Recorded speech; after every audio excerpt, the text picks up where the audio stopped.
Now we're going to move on to the last section of the course, where we're going to talk about derivation systems for both sentential logic and predicate logic.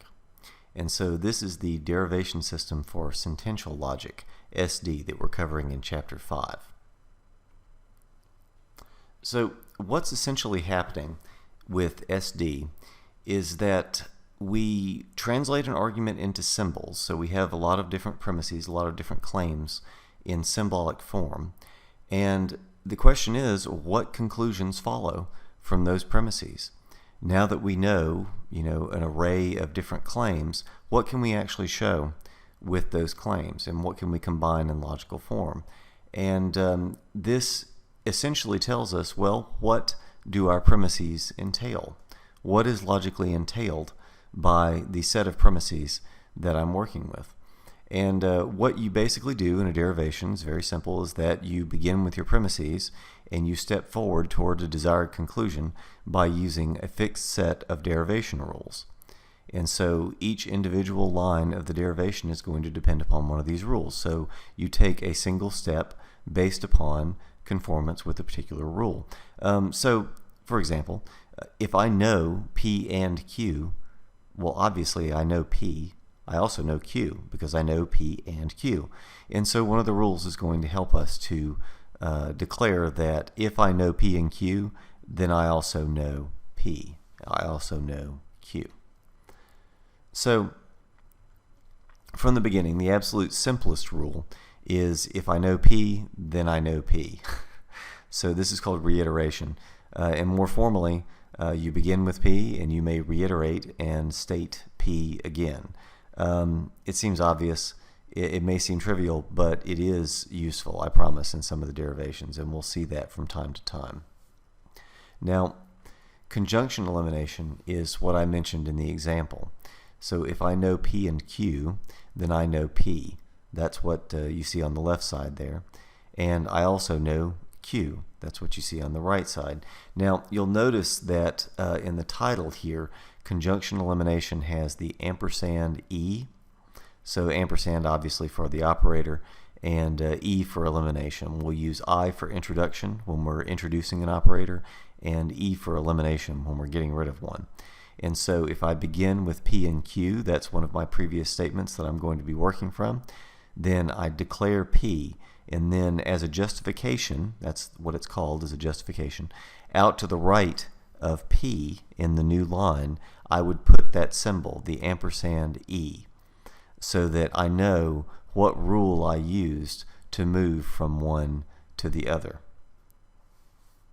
And we'll see that in the sample derivations. That's something that will be a little more obvious once you see it. Disjunction introduction.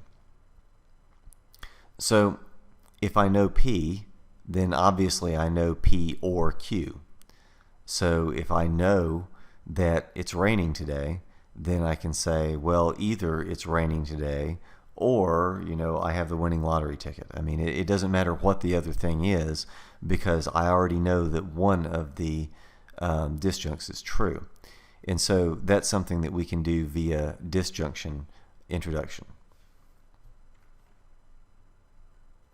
So conjunction introduction works exactly like you think it would. So in order to be able to get to P and Q, I need to know P and Q. So if I know P on one line and I see that I know Q on another, then via conjunction introduction, I may state P and Q.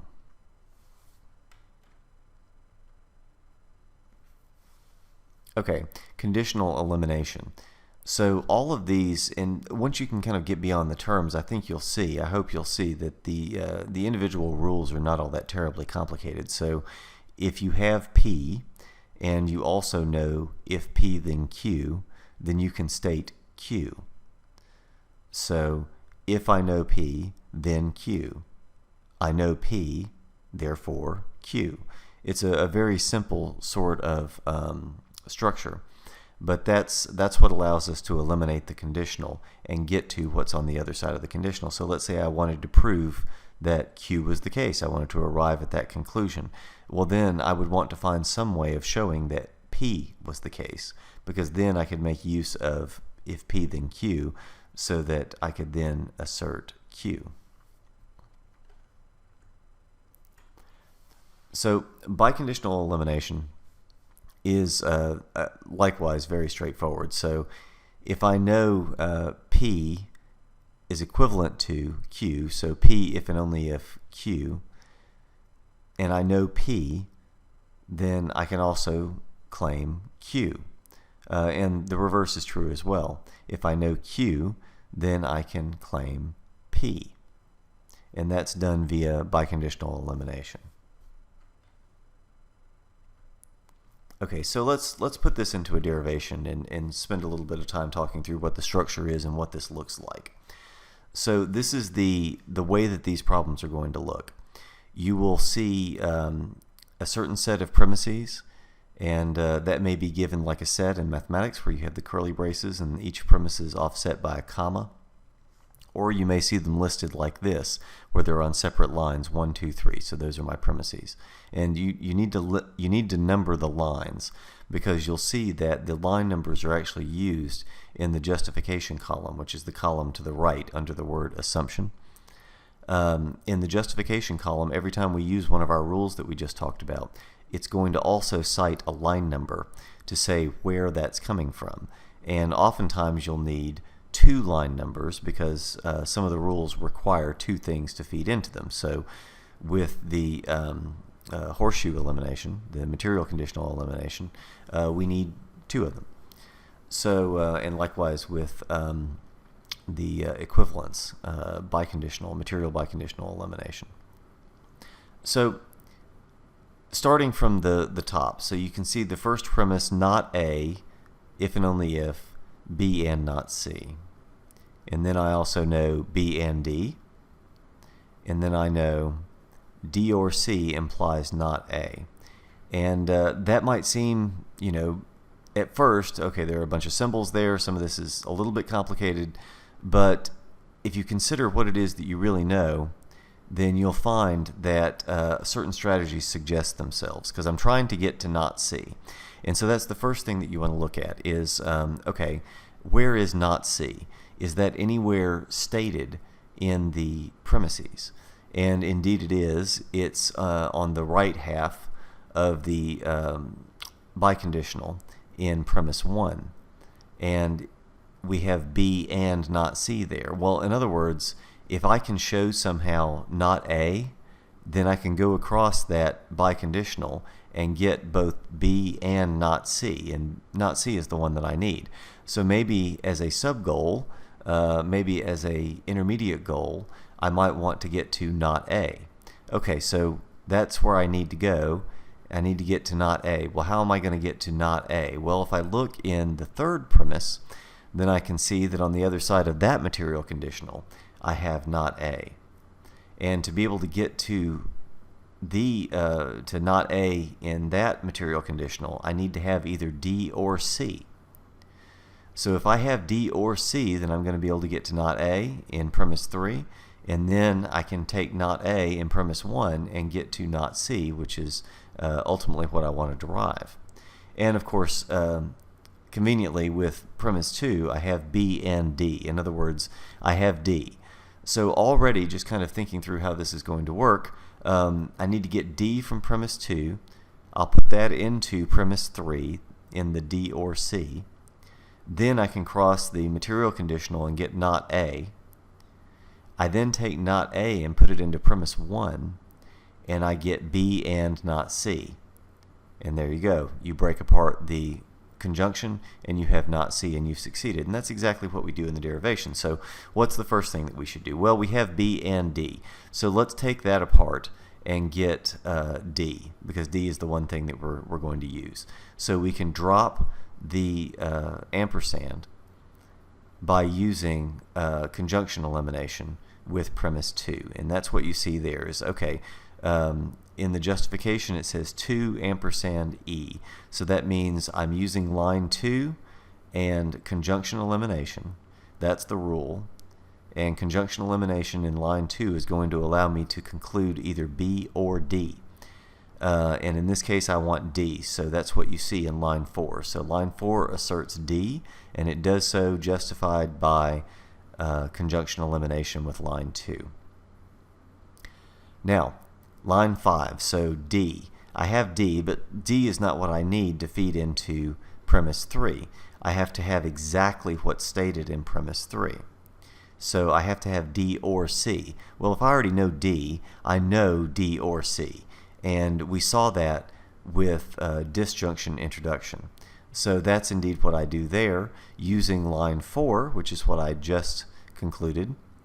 I can use disjunction introduction in line 4 to conclude D or C. Great. Okay, so now I have D or C in line 5. Well, that matches with premise 3 in the antecedent. So by using your material conditional elimination, I can cross there and get not A. So I feed in D or C, which is the antecedent, and I get the consequent, which is not A. And so that's what you see there, is that by citing lines 3 and 5, so 5 is the input, 3 is the conditional itself, and then the output of that, what I can now conclude, is not A, which is the consequent of the material conditional. Okay, now we're getting somewhere. So now I have not A.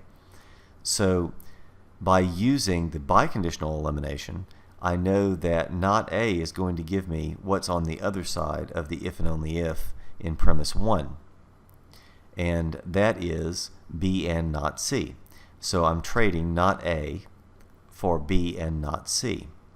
And I do this in line 7 via biconditional elimination using lines 1 and 6. So 1 is the premise, and then 6 is going to be what I just showed with not A. So you take not A, you feed that into the premise, and you end up with what's on the other side of the biconditional, which is B and not C in line 7. Okay, well now we're almost there. I have B and not C, so I just need to get rid of the conjunction and we'll be done.